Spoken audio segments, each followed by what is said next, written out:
नमस्कार विद्यार्थियों, एक बार पुनः आप सभी का स्वागत है हमारे YouTube चैनल पर। आज हम बात करेंगे राजस्थान जो एलडीसी 2026 है, उसमें जो जनरल साइंस है उसके सिलेबस के बारे में हम कंप्लीट बात कर लेते हैं कि जो साइंस आएगी उसमें कौन कौन से टॉपिक आपके शामिल हैं। ठीक है, तो स्टार्ट कर लेते हैं क्लास को। तो ये है आपका जो साइंस का सिलेबस है, ये है आपका। ठीक है, तो जो दैनिक विज्ञान है अर्थात एवरीडे साइंस है, ये सिलेबस आपका कंप्लीट। तो सबसे पहले तो इसमें है आपका भौतिक एवं रासायनिक परिवर्तन अर्थात फिजिकल एंड केमिकल चेंजेस। पहला तो ये हो गया है। दूसरा है ऑक्सीकरण एवं अपचयन अभिक्रियाएं अर्थात ऑक्सीडेशन एंड रिडक्शन। और अगला है उत्प्रेरक जिसको बोलते हैं कैटालिस्ट बोलते हैं। अगला हमारे पास 2 नंबर का धातु एवं अधातु एवं इनके प्रमुख यौगिक अर्थात धातु और अधातु के बारे में पढ़ना है। और धातु और अधातु से बनने वाले जो यौगिक हैं उनके बारे में पढ़ेंगे। फिर इसमें है सामान्य जीवन में प्रयुक्त कुछ महत्वपूर्ण यौगिक। ठीक है, जैसे आपका बेकिंग सोडा हुआ है, धावन सोडा, प्लास्टर ऑफ पेरिस हुआ है, जिप्सम हुआ है। ठीक है, और साधारण नमक हुआ है, विरंजक चूर्ण हुआ है, उनके बारे में ये पढ़ना है हमें। तीसरा नंबर का हमारे पास आ रहा कार्बन तथा कार्बन के महत्वपूर्ण यौगिक अर्थात कार्बन के बारे में पढ़ेंगे। फिर कार्बन से बनने वाले जो यौगिक हैं उनके बारे में, जैसे एथेनोइक एसिड, ठीक है, एल्कोहल, इनके बारे में पढ़ना है हमें। फिर इसमें है हाइड्रोकार्बन।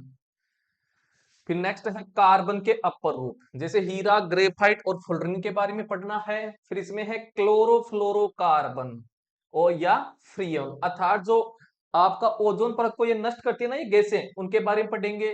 उसके बाद में सीएनजी है, सीएनजी गैस जिसको बोलते हैं कंप्रेस्ड नेचुरल गैस, उसके बारे में। फिर अगला है बहुलक अर्थात पॉलीमर्स के बारे में पढ़ना है। साबुन एवं अपमार्जक, सोप एंड डिटर्जेंट के बारे में है। अगला हमारे पास 4 नंबर का है प्रकाश का परावर्तन एवं इनके नियम अर्थात reflection of light and it's law, ये हमारे पास। फिर अगला इसमें प्रकाश का विक्षेपण अर्थात डिस्पर्जन ऑफ लाइट के बारे में है। नेक्स्ट है लेंस के प्रकार अर्थात टाइप्स ऑफ लेंस। ठीक है, लेंस के बारे में पढ़ेंगे जिसमें आता है अपसारी और अभिसारी लेंस अर्थात अवतल और उत्तल लेंस। फिर आगे है जो लेंस है इनका प्रयोग पढ़ेंगे दृष्टि दोष में और उसका निवारण कैसे करते हैं, क्योंकि दृष्टि दोष 2 प्रकार के होते हैं, निकट दृष्टि दोष और दूर दृष्टि दोष के बारे में। फिर इन दृष्टि दोष को किस लेंस की सहायता से दूर किया जाता है उनके बारे में हमें इनमें पढ़ना है। 5वां नंबर का आ रहा है इसमें आपका विद्युत अर्थात इलेक्ट्रिसिटी के बारे में पढ़ना है। इसमें आपका फिर आ जाएगा ओम का नियम वगैरह। ठीक है, तो विद्युत के बारे में क्या क्या दे रखा है, विद्युत धारा और ओम का नियम। ठीक है, फिर विद्युत सेल के बारे में पढ़ेंगे, इलेक्ट्रिक सेल के बारे में हमें पढ़ना है। फिर इसी में दे रखा है फैराडे के विद्युत चुंबकीय प्रेरण के नियम हमें पढ़ना है। नेक्स्ट है इसमें फिर विद्युत जनरेटर अर्थात इलेक्ट्रिक जनरेटर के बारे में पढ़ना है। उसके बाद में है इसमें विद्युत मोटर अर्थात इलेक्ट्रिक मोटर के बारे में पढ़ेंगे।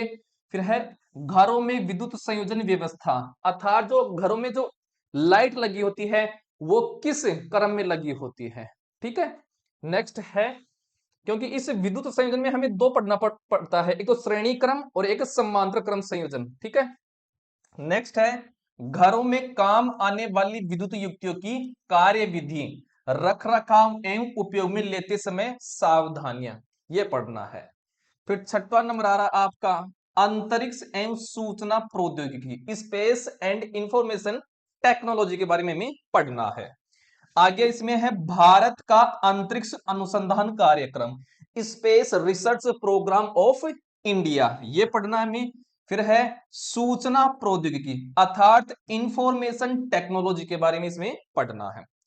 आगे फिर आ रहा है इसमें हमारे पास 7वां नंबर का, चलिए आगे देख लेते हैं इसमें।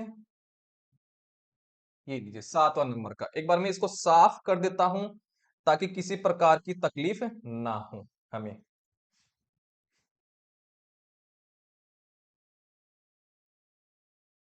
क्योंकि सिलेबस जब हम एक बार पता कर लेते तो हमें ये पता चल जाता है कि क्वेश्चन पूछेगा कहां से। किसी भी एग्जाम को देने से पहले उसका सिलेबस पता करना जरूरी है, तभी तैयारी जो होती है वो बेहतरीन तरीके से होती है। ठीक है, चलिए।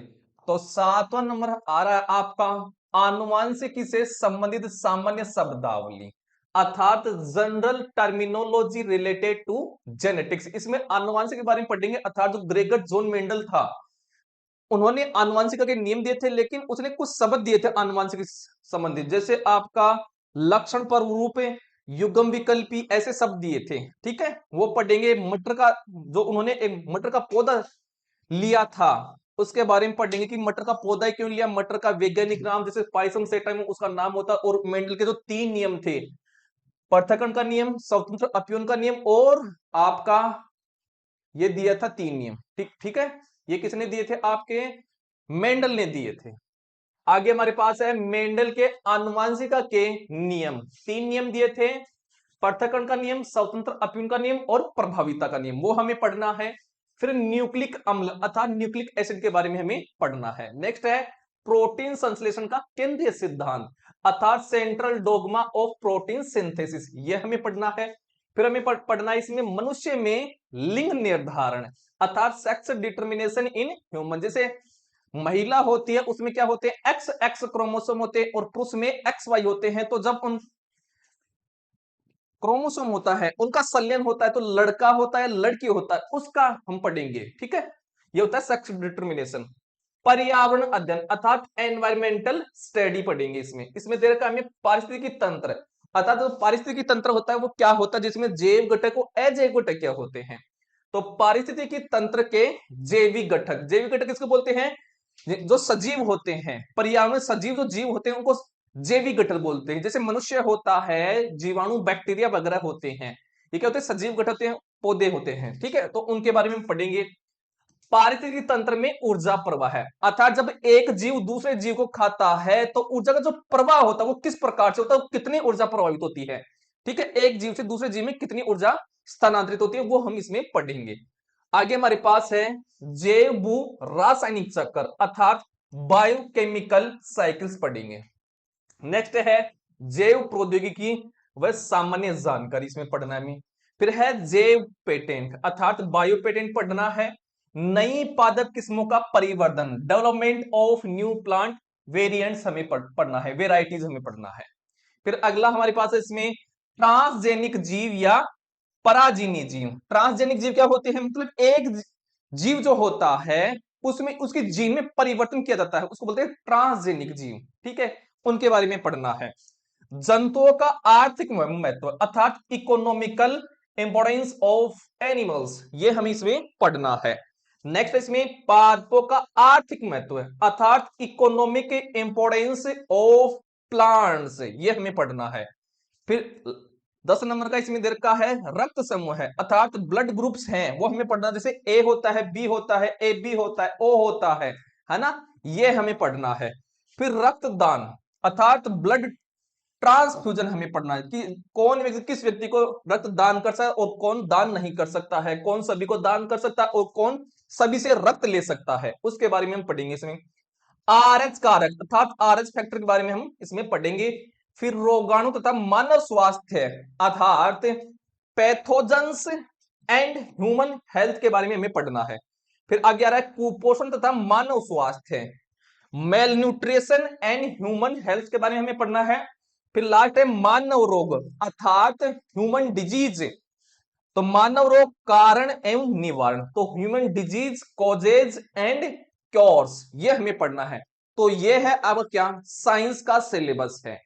और देखिए हम साइंस के सिलेबस में जो हम पढ़ाएंगे वो हम पढ़ाएंगे केवल जो एनसीईआरटी की साइंस है, क्योंकि क्वेश्चन तो आएगा एनसीईआरटी की जो साइंस होती है वहां से क्वेश्चन आता है।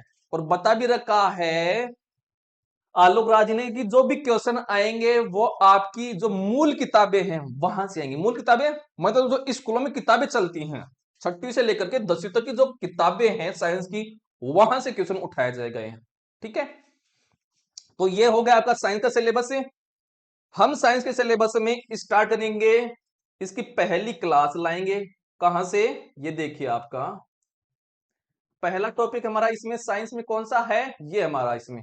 ठीक है, ये आपका है क्या, पहला ये रहा भौतिक एवं रासायनिक परिवर्तन। ये जो आपका टॉपिक है ये क्लास 7 की बुक है और 9th की बुक है साइंस की, उसमें है। तो वहां से इस टॉपिक को हम क्लियर करेंगे, ठीक है। सभी टॉपिक आपके 6 से लेकर के 10वीं तक की साइंस की बुक में ही है सारे। तो एक एक टॉपिक को हम लेकर के इन सब का एनालिसिस करेंगे लगातार, क्योंकि हमने जो चतुर्श्रेणी की एग्जाम हुई थी उसमें भी हमने पूरा सिलेबस कराया था और वहीं से पूरे क्वेश्चन आए थे। अगर आपको विश्वास नहीं है तो क्लास चेक कर सकते हो, ठीक है। तो आज के लिए हम इतना ही करते हैं। हम इसकी पहली क्लास लाएंगे क्या, पहले टॉपिक से भौतिक एवं रासायनिक परिवर्तन। धन्यवाद।